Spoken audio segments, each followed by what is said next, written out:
बिस्मिल्लाहिर्रहमानिर्रहीम।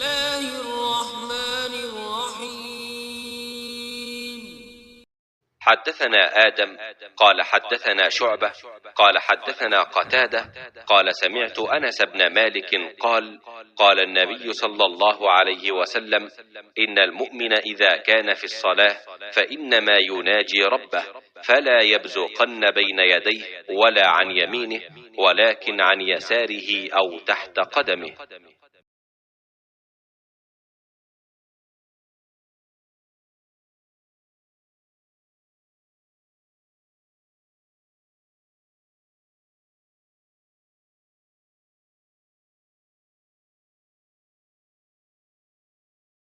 नबी करीम सल्लल्लाहु अलैहि वसल्लम ने फरमाया, मोमिन जब नमाज में होता है तो वो अपने रब से सरगोशी करता है, इसलिए वो अपने सामने या दाएं तरफ ना थूके, हाँ बाएं तरफ या पाँव के नीचे थूक ले। सही बुखारी हदीस नंबर 413।